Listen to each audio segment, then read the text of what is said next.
राजा रघुगण की समस्या का भरत जी द्वारा समाधान। राजा रघुगण रघुगण नाम के एक राजा थे। उनकी अपने आप को जानने की बहुत बड़ी समस्या थी। वो अज्ञानता में अपना शासन करते थे,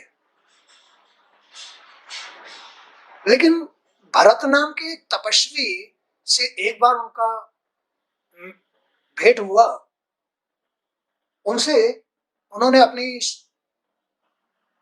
जो समस्या थी, उनकी जीवन जीने की जो समस्या थी, जो अज्ञानता की समस्या थी, उसको सुलभ किया। राजा रघुगण ने कहा, भगवान मैं आपको नमस्कार कहता हूं। आपने जगत का उद्धार करने के लिए ये शरीर धारण किया है। आपने परमानंद का अनुभव किया है और इस स्थूल शरीर का मोह आपने छोड़ दिया है, तथा आपने जड़ ब्राह्मण के रूप से अपने ज्ञान संपन्न स्वरूप को जन सामान्य की दृष्टि से ओझल कर रखा है। आपके वचन मेरे लिए अमृत तुल्य है। मेरी बुद्धि को अहंकार रूपी सर्प ने डस लिया था, परंतु आपके ज्ञानामृत से उसे पुनः जीवन मिला है। कृपया अपने इस आध्यात्म योग के उपदेश को सरल करके मुझे समझाइए। इसे सुनने की मेरी बड़ी इच्छा है। हे योगेश्वर, आपने भार उठाने और उसके द्वारा किए गए श्रम फल की प्राप्ति को सत्य नहीं माना, उसे मात्र व्यवहार का मूल कहा है। यह बात मेरी समझ में नहीं आ रही है। कृपया इसे समझाइए कि सत्य क्या है। यही तो मनुष्य नहीं समझ पाता है कि आखिर हम जो ये व्यवहारिक जीवन जी रहे हैं, मायावी जीवन जी रहे हैं, चाहे कोई राजा शासन कर रहा है या उनकी प्रजा अपना जीवन जी रही है, केवल व्यवहार मात्र से जी रही है। मायावी व्यवहार मात्र, मायावी बुद्धि से व्यवहार करके अपना जीवन जी रही है। ये मनुष्य का मायावी जीवन है, ये सत्य जीवन नहीं है।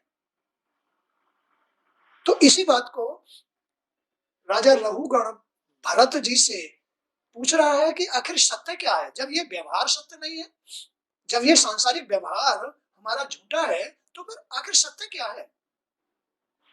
जड़ भरत ने कहा, राजन इस शरीर को पृथ्वी का विकार कहा जाता है। इस शरीर को पृथ्वी का विकार कहा जाता है। फिर पाषाण से इसका क्या भेद है। इसे इस प्रकार से समझो कि जब यह शरीर किसी कारण से पृथ्वी पर चलने लगता है, तब इसे भार ढोने वाला नाम दे दिया जाता है। जब यह शरीर पृथ्वी के विकारों से, सतोगुण रजोगुण तमोगुण से चलना शुरू हो जाता है, तब इसे भार ढोने वाला नाम दे दिया जाता है। जब ये जो शरीर है इस पृथ्वी पर विकारों के साथ चलता है, तब ये भार ढोने वाला शरीर हो जाता है। केवल भार ढोने वाला। ये अपने हित का भी नहीं रहता है। विकारों के साथ जब ये शरीर इस पृथ्वी पर विकारों के साथ चलना शुरू हो जाता है, तो खाली नाम मात्र का भार ढोने वाला रह जाता है, गधा रूप रह जाता है। जैसे गधा भार ढोता रहता है, ऐसे ही मनुष्य का जो शरीर है, कोई भी अपने हित का कर्म न करके खाली गधे की तरह भार ढोता रहता है। बोलो बात सही है। गधे की तरह भार ढोता रहता है, अपने हित का कोई कर्म नहीं करता। तो इसमें जो ये व्यवहार हो रहा है, मायावी व्यवहार, ये सत्य नहीं है। सत्य तो इससे भी परे है, अलग है, जिसमें जीव का हित है। इसे इस प्रकार से समझो कि जब यह शरीर किसी कारण से पृथ्वी पर चलने लगता है, तब इसे भार ढोने वाला नाम दे दिया जाता है।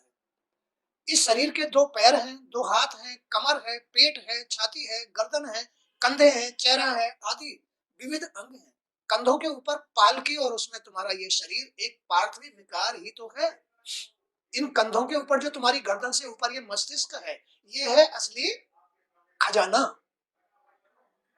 गर्दन से ऊपर जो तुम्हारा मस्तिष्क है, ये है तुम्हारा खजाना जिसमें बुद्धि कार्य कर रही है।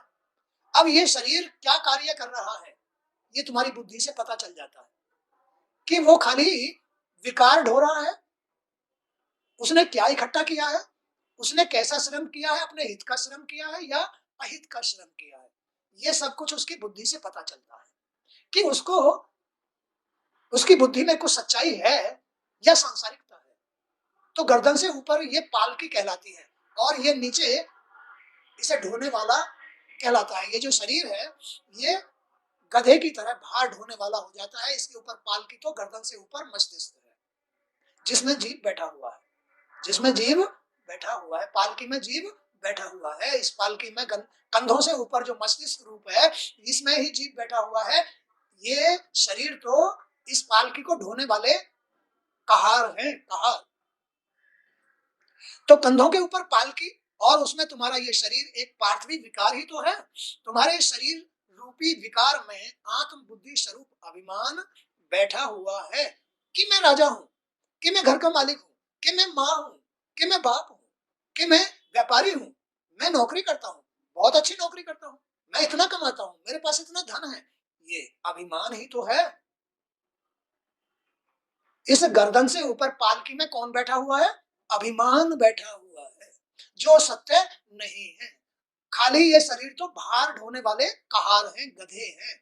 जो आंख, जो यानी पालकी के नीचे कहार है, वो है कंधे, कमर, पेट, टांग, हाथ, पैर, ये सब कहार हैं।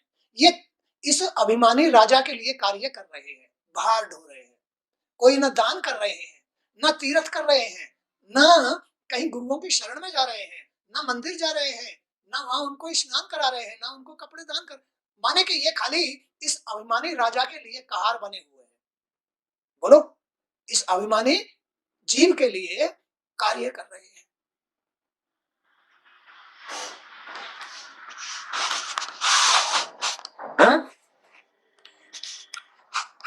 तुम्हारे शरीर रूपी विकार में आत्म बुद्धि स्वरूप अभिमान बैठा हुआ है कि मैं राजा हूं।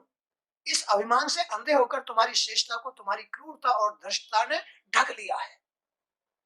जीव की जो श्रेष्ठता है, आत्म रूप है, ज्ञान रूप है, सत्य रूप है, उसको किसने ढक लिया है? अभिमान ने, क्रूरता ने, दुष्टता ने, अहंकार ने, विकारों ने ढक लिया है, सच्चाई को ढक रखा है।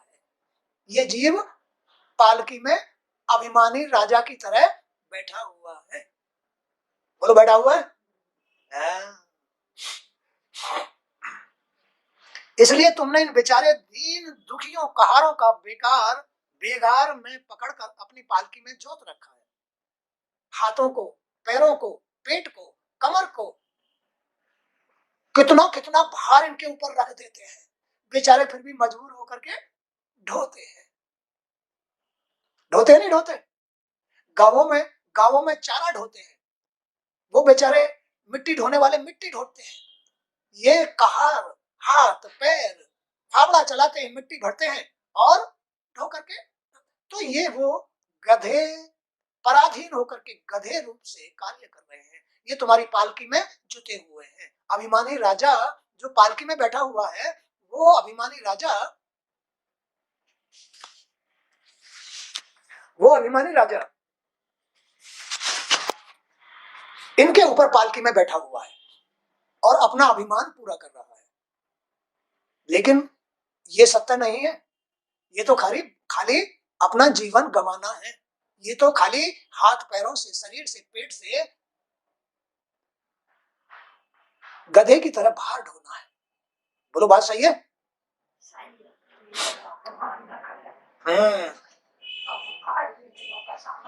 और बड़ी बड़ी बात करते हो कि तुम राजा हो, प्रजा के रक्षक हो, फिर भी तुम बड़ी बड़ी बात करते हो कि हम घर गृहस्थी चला रहे हैं, हमने संतान पैदा की है, हम इनको पढ़ा रहे हैं। अभिमानी होकर के भी फिर तुम ये बात करते हो।